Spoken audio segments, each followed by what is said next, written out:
Hi hello പുതിയ വീഡിയോയിലേക്ക് എല്ലാവർക്കും സ്വാഗതം. അപ്പോൾ പുതിയതായിട്ട് ആരെങ്കിലും നമ്മുടെ ചാനൽ കാണുന്നുണ്ടെങ്കിൽ നമ്മുടെ വീഡിയോസ് ഇഷ്ടമാവുകയാണെങ്കിൽ ഒന്ന് സപ്പോർട്ട് ചെയ്യണേ.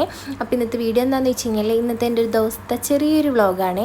അപ്പോൾ ഇന്ന് രാവിലെ അമ്പലത്തിൽ പോയിട്ടുണ്ടായിരുന്നു. നമുക്ക് വിഷുവിന് പോകാൻ പറ്റിയിട്ടുണ്ടായിരുന്നില്ല. അപ്പോൾ അതുകൊണ്ട് തന്നെ ഞാൻ ഇന്നാണ് പോയിട്ടുണ്ടായിരുന്നത്. അങ്ങനെ നമ്മൾ പൂവൊക്കെ പറിച്ച് കൊടുത്തിട്ട് നമ്മൾ പ്രസാദമൊക്കെ വാങ്ങി വീട്ടിലെത്തിയിട്ടുണ്ടായിരുന്നു. നമ്മൾക്കാണെങ്കിൽ ഇന്ന് 3 ഫ്രെയിം കൊടുക്കാനുണ്ടായിരുന്നു കേട്ടോ. അപ്പോൾ നമ്മൾ രാവിലെ തന്നെ പ്രിൻ്റൊക്കെ എടുത്തിട്ടുണ്ടായിരുന്നു. പ്രിൻ്റൊക്കെ എടുത്ത് നേരെ ഫ്രെയിമൊക്കെ സെറ്റ് ചെയ്ത് പിന്നെ കുറച്ച് ഫോട്ടോസൊക്കെ എനിക്ക് എടുക്കണം. അതായത് ഞാൻ ഇൻസ്റ്റയിൽ പുതിയൊരു പേജ് തുടങ്ങിയിട്ടുണ്ട് നമ്മുടെ ക്രാഫ്റ്റിൻ്റെ വർക്കുകളുടെയൊക്കെ ആയിട്ട്.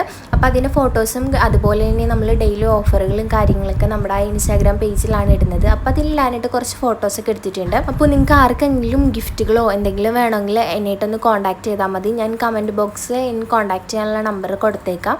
അതുപോലെ തന്നെ എൻ്റെ ഇൻസ്റ്റയുടെയും കൊടുത്തേക്കാം കേട്ടോ. ഇപ്പോഴാണെങ്കിൽ നമ്മുടെ പേജിൽ ഒരുപാട് ഓഫറുകൾ ഇട്ടിട്ടുണ്ട്. അപ്പോൾ ആർക്കെങ്കിലും വേണമെങ്കിൽ ഒന്ന് കോൺടാക്ട് ചെയ്താൽ മതി. അപ്പോൾ അങ്ങനെ നമ്മൾ ഫ്രെയിമുകൾ എടുത്തിട്ട് ഫസ്റ്റത്തെ ഫ്രെയിം നമുക്ക് ഉച്ചയ്ക്ക് കൊണ്ടുപോയി കൊടുക്കാനുള്ളതായിരുന്നു കേട്ടോ. അങ്ങനെ നമ്മൾ ഉച്ചയ്ക്ക് കൊണ്ടുപോയി അവരെ വീട്ടിൽ കൊണ്ടുപോയി കൊടുത്തിട്ടുണ്ടായിരുന്നു. പിന്നെ നമ്മൾ നേരെ വൈകുന്നേരമൊക്കെ ആവാറായപ്പോഴേക്കും നമ്മൾ നേരെ പുഴയിൽ പോയിട്ടുണ്ടായിരുന്നു. അതായത് അച്ചാച്ചൻ പണിക്ക് വന്നിട്ടുണ്ടായിരുന്നു. അപ്പോൾ കുറച്ച് മീനുണ്ടായിരുന്നു. അപ്പോൾ അച്ഛനൊക്കെ അത് എടുത്തു കൊടുക്കാനായിട്ട് പോയിട്ടുണ്ടായിരുന്നു കേട്ടോ. അപ്പം ഞാനും കൂടെ പോയിട്ടുണ്ടായിരുന്നു. ഈ കാണുന്നതാണ് നമ്മുടെ നാട്ടിലുള്ള പുഴയൊക്കെ. അപ്പോൾ ഇവിടെയാണ് അച്ചാച്ചൻ പണിക്ക് പോകുന്നത്. നമ്മുടെ ഈ നാട്ടിലുള്ള പുഴയിലൊക്കെയാണ് കേട്ടോ.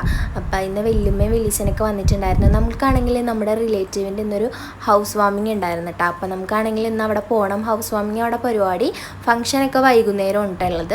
അപ്പോൾ അതുകൊണ്ട് തന്നെ നമ്മൾ അങ്ങനെ മീനൊക്കെ എടുക്കാനൊക്കെ നിന്ന് കുറച്ച് നേരം അവിടെ പുഴയുടെ അവിടേക്ക് ഇരുന്നതിനൊക്കെ ശേഷമാണ് നമ്മൾ പോയിട്ടുണ്ടായിരുന്നത്. പിന്നെയാണെങ്കിൽ ഇനി നാളെ പണിക്ക് പോകുള്ളൂ അച്ചാച്ചൻ. അപ്പോൾ അതുകൊണ്ട് തന്നെ അച്ചാച്ചന് വെള്ളമൊക്കെ കയറ്റി ഇങ്ങനെ വെക്കാനൊക്കെ വേണമായിരുന്നു. അത് കഴിഞ്ഞ് നമുക്ക് നെക്സ്റ്റ് ഫ്രെയിം കൊടുക്കാനായിട്ട് പോകണമായിരുന്നു.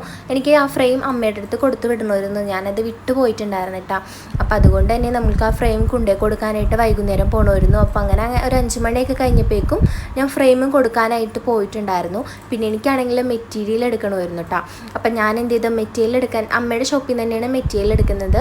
അപ്പോൾ അവിടെ ചെന്നിട്ട് നമ്മൾ സാരി എടുത്തിട്ട് തയ്ക്കാൻ എഴുതി. അങ്ങനെ ഞാൻ കുറച്ച് സാരികളൊക്കെ നോക്കാൻ എഴുതി പോയിട്ടുണ്ടായിരുന്നു. നമുക്ക് 1-ാം തീയതിയാണ് എടുക്കേണ്ടത്. നമ്മൾ നേരത്തെ നോക്കി വെക്കണമല്ലോ. അപ്പോൾ അങ്ങനെ ഈ ഒരു കളറാണ് കേട്ടോ നോക്കിയിട്ടുണ്ടായിരുന്നു. അതിലൊരു ബ്ലാക്കാണ് എടുക്കാനായിട്ട് വിചാരിച്ചേക്കുന്നത് കേട്ടോ. അങ്ങനെ ഞാൻ നേരെ വീട്ടിലേക്ക് പോന്നിട്ടുണ്ടായിരുന്നു. അങ്ങനെ വീട്ടിലൊന്ന് റെഡിയായി നമ്മൾ ഹൗസ് വാമിങ്ങിന് പോകാനായിട്ട് നിന്നു. എല്ലാവരും പോയിട്ടുണ്ടായിരുന്നു. അപ്പോൾ അച്ചാമ്മ നമ്മൾക്ക് വേണ്ടി വെയിറ്റ് ചെയ്യായിരുന്നു കേട്ടോ. അങ്ങനെ ഞാനും ചേച്ചിയും അച്ചാമ്മയും കൂടെ ഹൗസ് വാമിങ്ങിന് പോയി. അങ്ങനെ അവിടെ ചെന്ന് വീടൊക്കെ കണ്ടതിന് ശേഷം അതിന് തൊട്ടപ്പുറത്തെ പറമ്പിലായിരുന്നു കേട്ടോ ഫംഗ്ഷൻ. അങ്ങനെ അവിടെ ചെന്ന് ഫുഡൊക്കെ കഴിച്ചപ്പോഴേക്കും അവിടെ പാട്ടും അതുപോലെ തന്നെ ഒരു ഓണക്കളി ടീമിൻ്റെ ഓണക്കളിയൊക്കെ ഉണ്ടായിരുന്നു കേട്ടോ. നമ്മളങ്ങനെ അതൊക്കെ കുറച്ച് നേരം കണ്ടതിന് ശേഷം നേരെ പോന്നിട്ടുണ്ടായിരുന്നു. നമുക്ക് നെക്സ്റ്റ് ഫ്രെയിം കൊണ്ടുപോയി കൊടുക്കണമായിരുന്നു. അത് നൈറ്റായിരുന്നു നമ്മൾക്ക് കൊണ്ടുപോയി കൊടുക്കാനുണ്ടായിരുന്നത്. അങ്ങനെ നമ്മൾ അതൊക്കെ പാക്ക് ചെയ്ത് കൊണ്ടുപോയി കൊടുത്തിട്ടുണ്ടായിരുന്നു കേട്ടോ. അപ്പോൾ നമ്മുടെ വീഡിയോസ് നിങ്ങൾക്ക് ഇഷ്ടപ്പെട്ടെന്ന് കരുതുന്നു. നിങ്ങൾക്ക് ഇഷ്ടപ്പെടുകയാണെങ്കിൽ ഒന്ന് സപ്പോർട്ട് ചെയ്യണേ. അപ്പോൾ നെക്സ്റ്റ് വീഡിയോയിൽ കാണാം. Bye bye.